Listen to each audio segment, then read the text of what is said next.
Em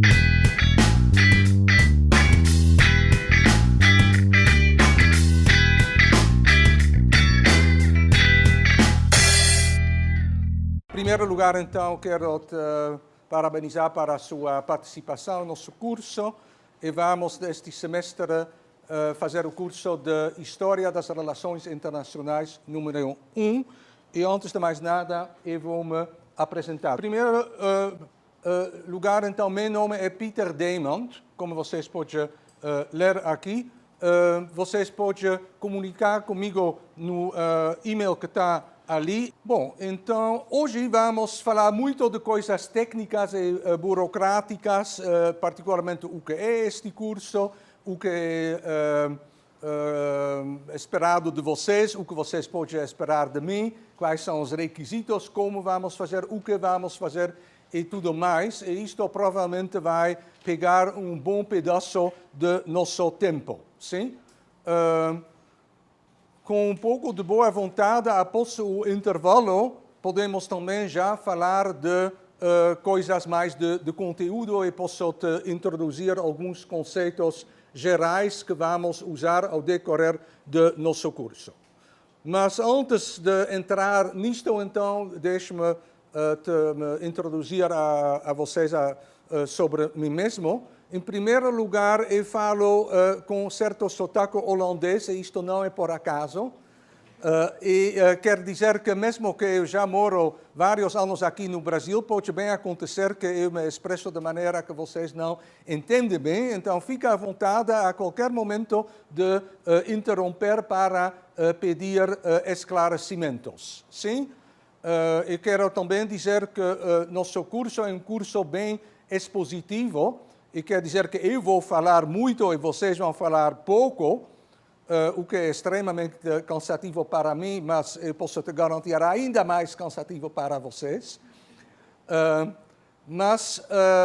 Mesmo assim, eu encorajo vocês também a participarem na medida do possível. Se vocês têm perguntas, querem colocar algum ponto de discussão, etc., também fica à vontade, pensem que este curso é seu curso, sim?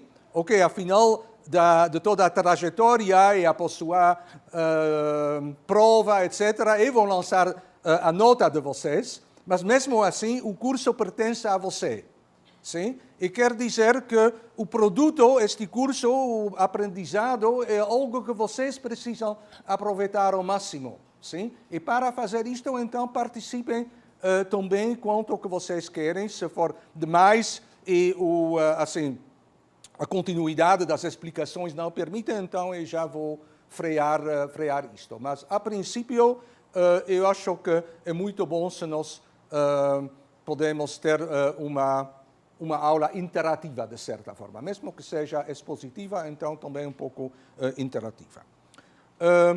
Como eu disse, eu falo com sotaque holandês, pois então eu nasci em Amsterdão e passei minha juventude na Bélgica, voltei para Amsterdão, na Holanda, capital da Holanda, para quem não sabe disto. E para aprender ali história, eu sou então historiador, e muitos anos atrás eu defendi meu doutorado também na minha Universidade de Amsterdão. Eu me especializei no conflito Israel-Palestina. E meu doutorado, aliás, trata da questão dos assentamentos.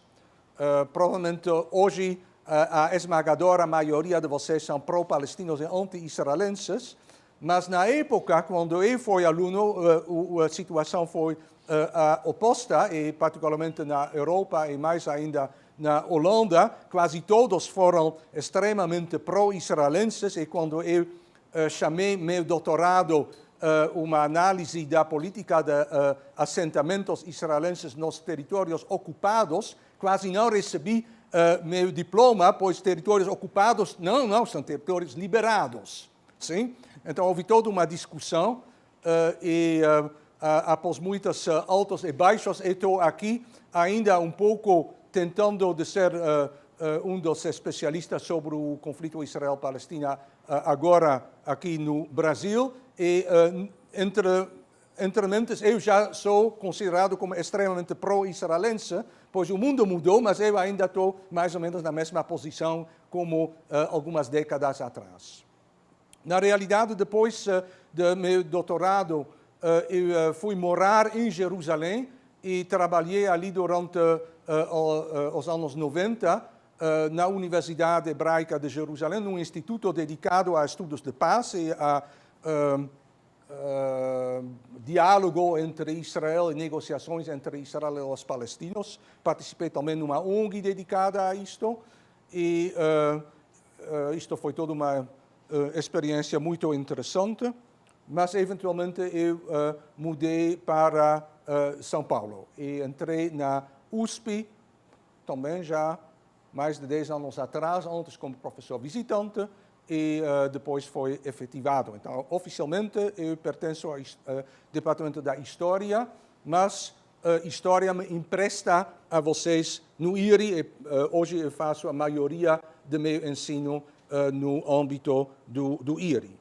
E também, desde muitos anos, eu também expandi um pouco meus interesses e aprendi muita coisa sobre Islã, sobre o Oriente Médio em geral, e isto é hoje mais ou menos minha especialização. Para quem se interessa a isto, eu também publiquei um livro sobre isto que se chama O Mundo Muçulmano e foi publicado pela editora Contexto. Tudo isto tem pouquíssimo a ver com o que se espera de você, o que nós vamos fazer neste semestre, pois o curso que vamos fazer agora é um curso muito geral, que tem nenhuma ligação em particular com o Oriente Médio ou com a história judaica, árabes, muçulmanos, etc., mas é basicamente uma história do mundo inteiro. Isto faz parte de suas obrigações ou do seu programa de ter alguma introdução à história das relações internacionais, o que também é lógico para vocês como futuros internacionalistas.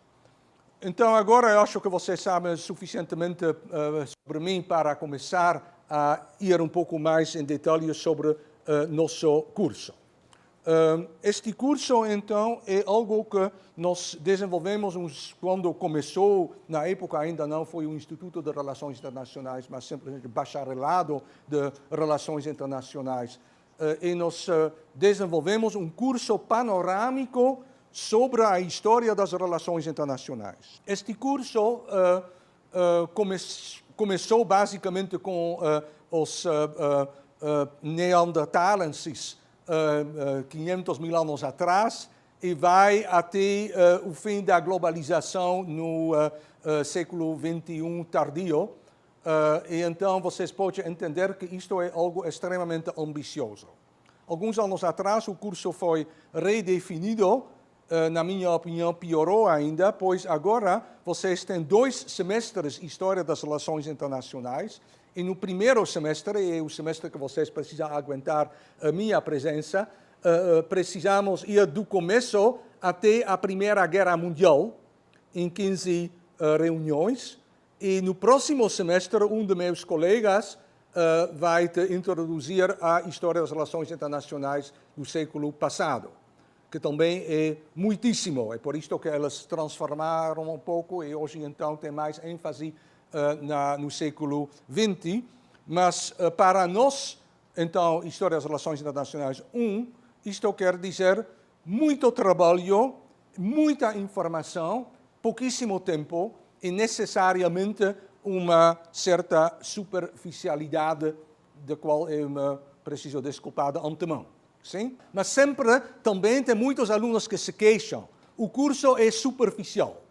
Então, de antemão, eu quero dizer, sim, o curso é, infelizmente, um curso que vai te dar as linhas gerais, mas não temos como entrar muito em detalhes. Sim?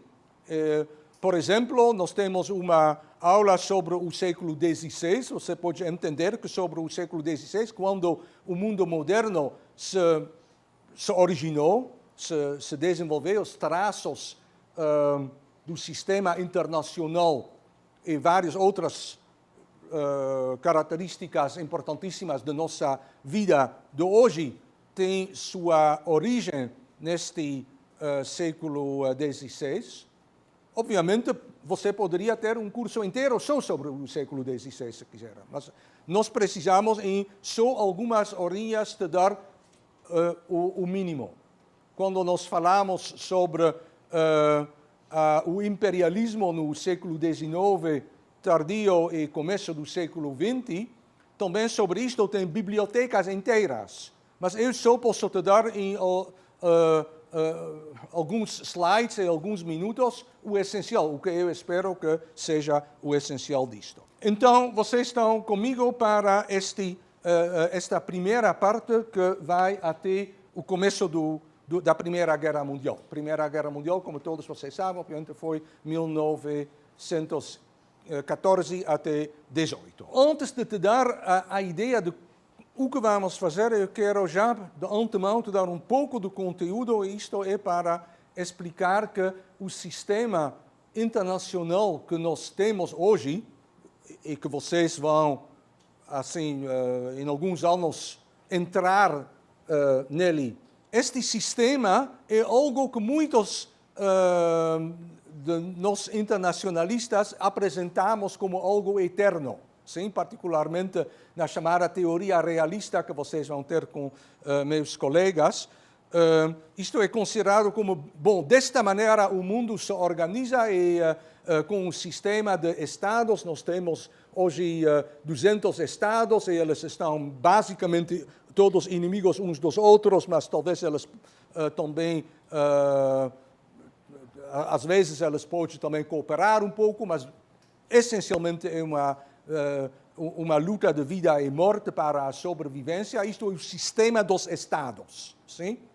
Então, a primeira coisa que eu preciso elucidar para vocês é que este sistema é algo que foi inventado ou desenvolvido num certo momento, que começou basicamente uns 500 anos atrás, e que este sistema continua até hoje, e historiadores sabem, isto é o específico de historiadores, que coisas não são eternas. Eles mudam por vários motivos, influências de outras coisas, e eventualmente o que existe hoje não mais pode existir amanhã.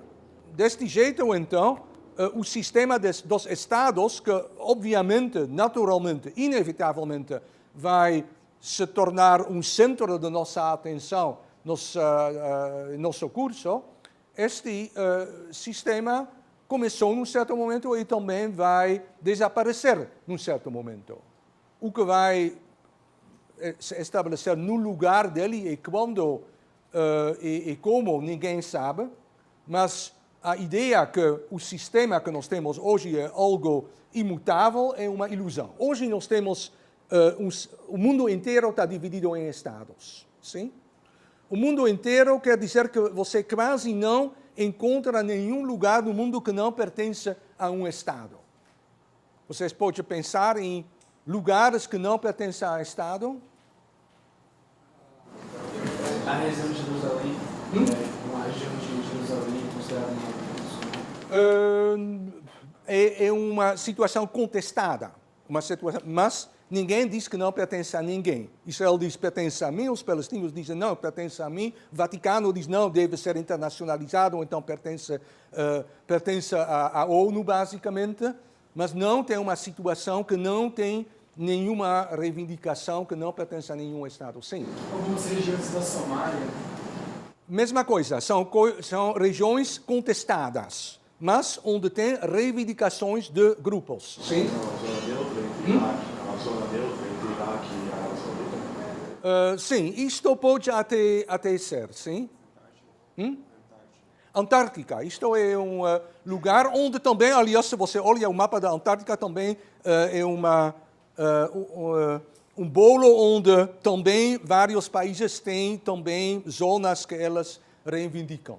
Eu acho que a única zona que é realmente internacional são os oceanos. Pelo menos aquelas zonas que não são fronteiriças aos Estados e que são, então, reivindicados como território destes Estados. Mas a terra firme é quase integralmente dividido em Estados, e onde não, como os exemplos do Oriente Médio, e posso pensar também em outras áreas do mundo onde tem brigas sobre a quem pertence. Mas mesmo se não pertence claramente a um Estado, pois outro Estado também faz uma reivindicação, ainda é uma briga entre Estados. Um ponto que quero dizer é que, basicamente, o mundo está dividido em Estados e os territórios são divididos em Estados. E isto é algo que não sempre foi assim. Sim? 2000 anos atrás houve certos territórios, certos impérios, Império Romano, Império Chinês e vários outros, e houve também grandes zonas que não pertenciam a ninguém. A ideia de Estado por si ainda não existia da mesma maneira. Depois falaremos sobre o que é um Estado. Também não todos os sistemas políticos foram os mesmos. Por exemplo, houve cidades independentes, houve confederações de piratas com navios, houve grupos de nômades que foram de um lugar para outro, deambulando e constituindo quase estados móveis. Houve confederações de empresários em várias cidades. Houve a igreja. O Papa foi, na época, ainda realmente um monarca. Hoje ainda ele é um dos últimos monarcas absolutistas do mundo, mas ele quase não mais tem território. O Vaticano tem 1 quilômetro quadrado, que é melhor nada, mas uma vez ele controlou a maior parte da Europa. Sim? Mas outros poderes, como os reis, contestaram o poder do Papa, o imperador. E então houve situações onde o mesmo território teve vários soberanos. Ou seja, antes da época moderna, se nós colocamos 1500 mais ou menos como o começo da modernidade, na época existiam muitas formas diferentes de organização da sociedade humana e das organizações políticas, e por motivos que vamos ver no decorrer de nossas aulas, o sistema do Estado moderno se tornou tão mais eficaz e forte do que as outras formas, que este sistema do Estado derrotou e comeu todas as outras formas, e hoje não temos no mundo quase nada fora de Estados. Então, por um lado, quase não tem territórios que não são Estado, mas, por outro lado, também quase não tem outras formas políticas soberanas fora de Estados. Então, isto é algo que começou uns 500 anos atrás. Se você compara a situação na Idade Média com hoje, a primeira coisa que chama a atenção é que houve muito menos gente. Sim? Nós estamos testemunhando uma explosão populacional que não é nova, pois já está acontecendo por algum tempo. Na Idade Média, a população de toda a Europa foi menos de 100 milhões de indivíduos. Obviamente, nós não temos estatísticas exatas, pois isto ainda não existia na época, mas nós temos maneiras para mais ou menos estimar a população, e a população foi muito mais escassa. Mais pessoas, você precisa, obviamente, maneiras mais fortes para organizar a sociedade.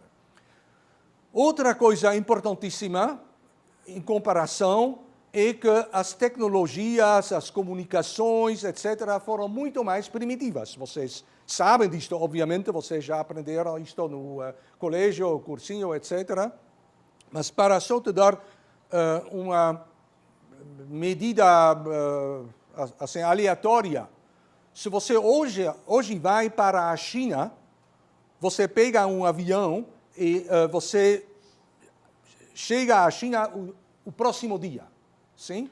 Senão tem grandes problemas no aeroporto, pois tem tantos passageiros.